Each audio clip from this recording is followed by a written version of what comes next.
Let me take you through the front page of the Standard pretty fast in the headlines. On the front page of the Standard newspaper, Ruto-Raila battles rescue Oduol from axe. That is on the front page of the Standard. Ruto-Raila battles rescue Oduol from axe. A flurry of calls from Kenya Kwanza allies leaders convinced the senators to vote according to their plan, vanquishing any prospects of Azimio having its way in pushing out Orengo's deputy. That is a story fleshed out there for you on page 4 of the Standard newspaper. I'll give you details shortly. Showdown looms after Ruto's tax nod. Showdown looms after Ruto's tax nod.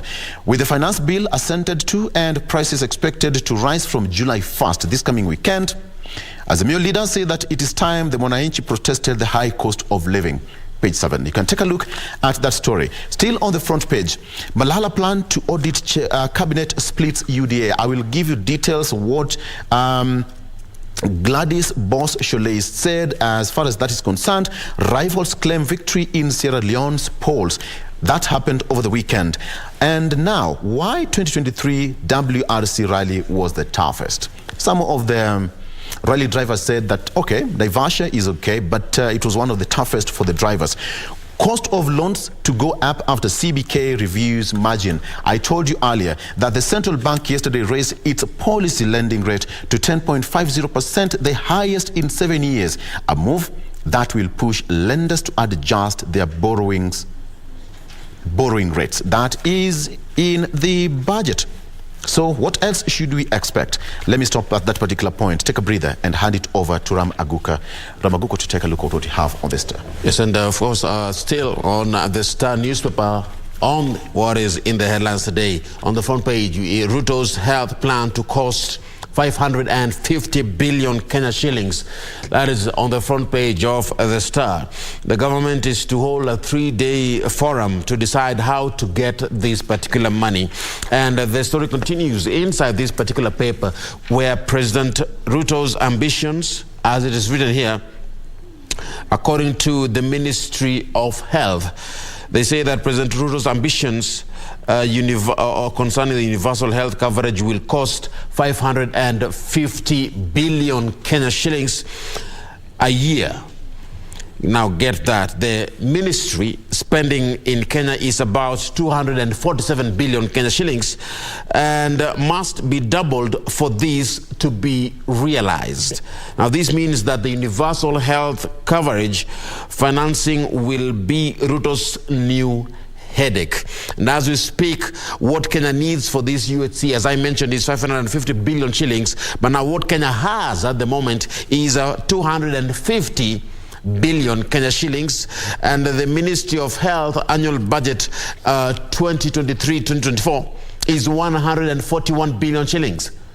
Looking at the NHIF current budget, it stands at 80 billion shillings. 80 billion shillings.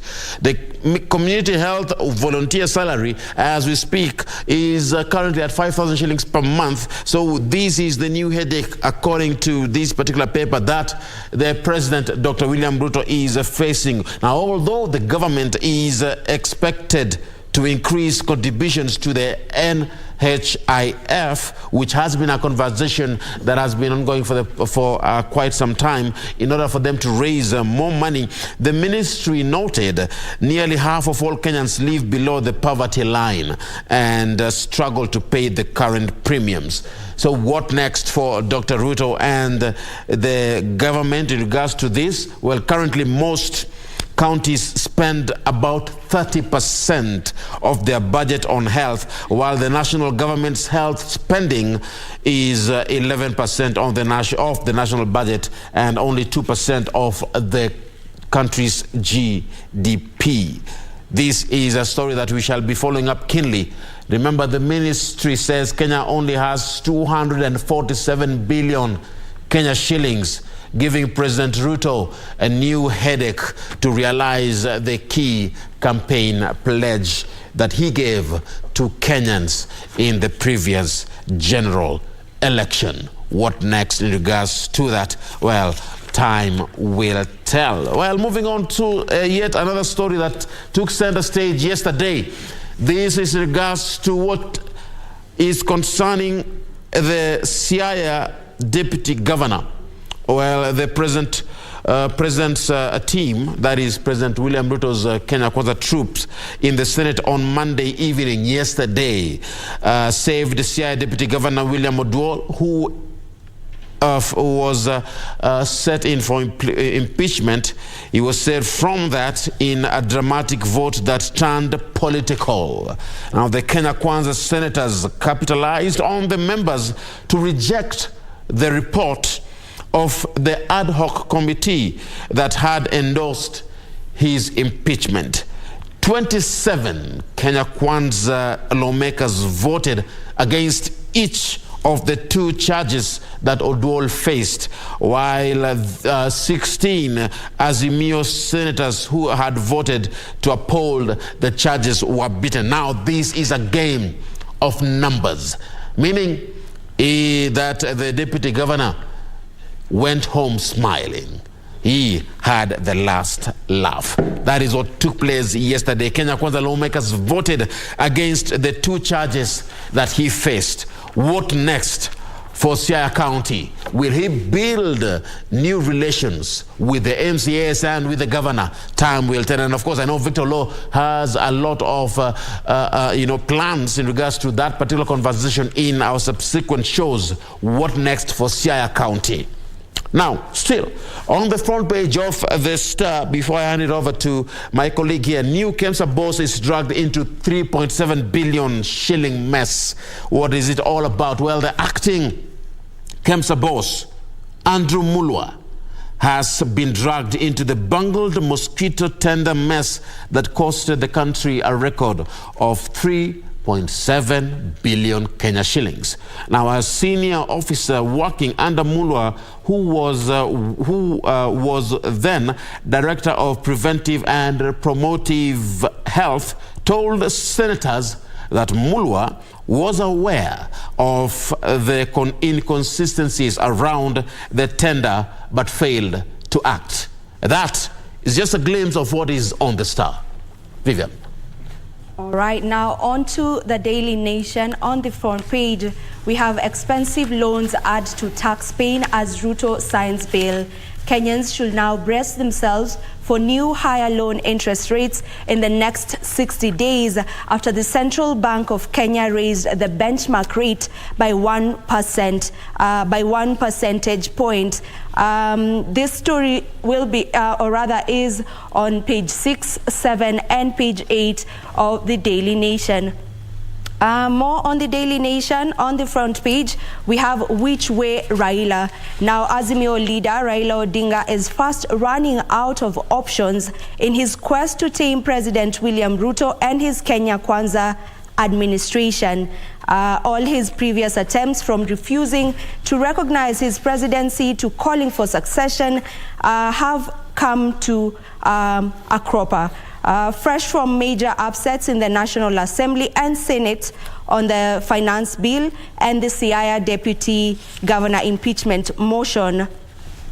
What does Mr. Odinga have up his sleeve this time round? That story is on page 4 and page 5, and we know that the opposition leader Raila Odinga will be holding a mega rally today at the Kamukunji ground, so probably we'll get to know from there which way forward for him.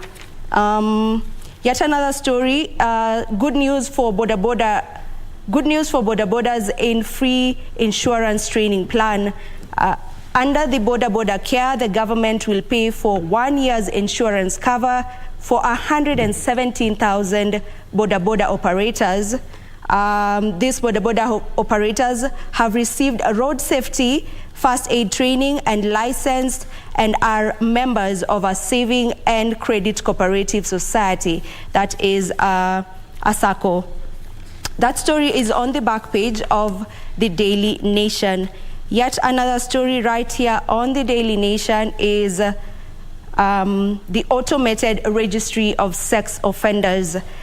Chief Justice Martha Koome has launched the automated sexual offenders register, which will give judicial officers and the public access to vital information about sexual offenders in the country. That story is on page 3 of the Daily Nation. Now, on matters health, if I may touch a bit on a story I've seen here, which is quite some good news. A simple blood test detecting more than 50 cancer types. Now, scientists have developed a new screening technology that detects more than 50 types of cancer from just a single blood test. Now, this trailblazing invention is known as the Galleri test, and it has been developed by a United States company, and it will be unveiled next year by the National Health Service. That is some good news right there. And there's also some more good news on matters health, as the milk bank. There's a milk bank that was first started ever in the country in the year 2019, and since it was started, it has helped, or rather saved, the lives of more than 1,000 babies who were born before their term, and before the milk bank was set up, that is 3 years ago, the mortality rate was at an average of around 20%, but right now, since the milk bank was brought into the country, or rather was started into the country, we have the mortality rate has gone down to 7%. So that is some good news, I believe. Yeah, absolutely. All right. Yeah. And on that note, the story about the plan to have 50 types of cancer just from one test, that is going to be a breakthrough in the health department, don't you think so? Definitely. From a single test? Yeah, a single test, you're able to detect 50 types of cancer. I would like All to take advantage of that. Absolutely, yeah. All right. So let me take you through again on the a bit of some inner pages here of the Standard. Ruto and Raila supremacy battle saves Oduol from impeachment. Of course, that happened yesterday. 27 senators voted against the Senate committee report recommending Oduol's impeachment. Now, committee found allegations of abuse of office and violation of the law to have been proven and substantiated. Senators allied to Ruto openly sided with the deputy governor. Of course, now the Azimio, it washed in the Senate with only 16 voting, including those who are outside the country, voted online. I remember Senator Mungatana was outside the country, voted online, and the votes counted. All right. So the special committee was chaired by Elgeyo Marakwet Senator William Kisang, and the members were Senators Abbas Mohamed of Wajir, Mwenda Gataya of Tharaka-Nithi, Okongo Mogeni of Nyamira, Dan Maunzo of Makueni, Richard Onyonka of Kisii, and nominated Senators Betty Montet, Catherine Muma, Tabitha Mutinda, Raphael Chimera, and Miraj Abdullahi. They voted. During that committee voting, 5 members voted voted no, while 6 voted for his ouster at the committee stage. But later on, the report was handed to the special sitting of the Senate. County executive, one's ex-wife blocked from marital property. That is according to the Nakuru Water and Environment Executive Nelson Mara, who wants his ex-wife Valeria Chebotip, a former teacher, blocked from a marital property at a school worth around 50 million shillings. Let me leave that as that. Mixed reactions greet Malala's statement on plan to audit CS. Mixed reactions greet Malala's statement on plan to audit CSS. That is what was said over the weekend. And now some leaders feel that Malala is overreaching himself, while others say that he may have the blessings of the president. Now, Deputy President Rigathi Gachagua expressed confidence in the UDA-SG, and he said they support Malala in doing what is possible. But let me tell you verbatim what Gladys Boss-Sholei said. While some of Malala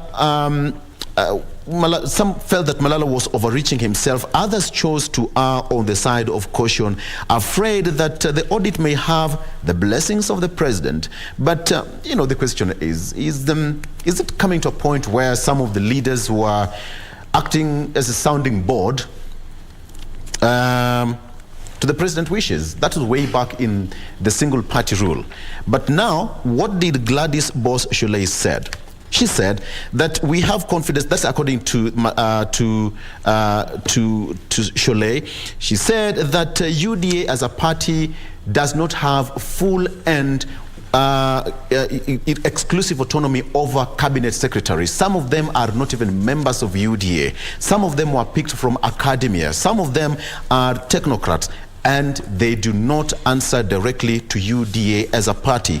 And therefore, according to Sholei, Malala's sentiments were personal. And she said that she's personally disappointed by the performance of Malala. He has been going around in UDA membership drive, and many of the meetings he has attended have been violent. How will you hold CSs when you cannot even hold one meeting in a room, not even a rally? That's according to Gladys Boss-Sholei. So the questions are now, is it a ploy to split UDA? Let's wait and see how that will turn in the next few days. Raila returns from UAE ahead of Azimio rally on punitive taxes. That is going to happen today in Kamkunji. Our reporters will be on the ground to give you sight and sound of that particular rally. How will it be? Brace for tough times. Pay cut as Ruto now signs the finance bill. That is the thing. And on the finance bill, 2023 effective date of notable taxes. Now, just a quick one. 3% digital tax, 32.5% payee for those earning between 500,000 shillings and 800,000 shillings per month. 35% payee for those earning above 800,000 shillings per month. And in January 2024, club entrance and subscription fees subject to tax. Number 2, income tax. And 3, digital tax, asset tax. So it's going to be a mix, and it's also important for you as a citizen to understand what this means for you for the next one financial year. All right, let me stop it there. Ram, what do you have quickly before we wrap it up? Yeah, and you know, you're mentioning taxes, and you know, the numbers I'm looking at, what happened yesterday, the president signed into law the finance bill. You know, that has brought a lot of debate in the country. Absolutely, and Kenyans actually took time. This is the most discussed thing. The finance bill 2023. Did Kenyans really discuss what really mattered, or did we just focus on one particular area of this bill, the housing levy? Kenyans discussed it. You're going to stick with that. Okay. Well, let's move, you know, away from those particular stories that are making headlines quite a lot today. And let me move into something a bit lighter, to Mombasa. And in Mombasa County, a very interesting deed is going on there, where Mombasa Governor Abdul Samad Nasir has ordered a crackdown on bars and liquor stores operating near education and religious institutions. That is a no-brainer, Ram, if you ask me. That is a no-brainer. That is a no-brainer, really. What do you think about it? Let them close them down. How do you have a pub, you're seeing your dad, you're going to school, in the next 31 hours, you're seeing your dad staggering back home?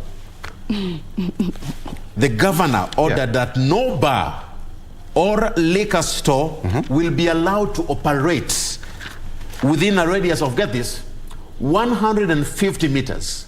Within a radius of 150 meters, no bar or liquor store should operate from any academic or religious institution within these particular counties. Is this a move all counties should copy in the country? For sure.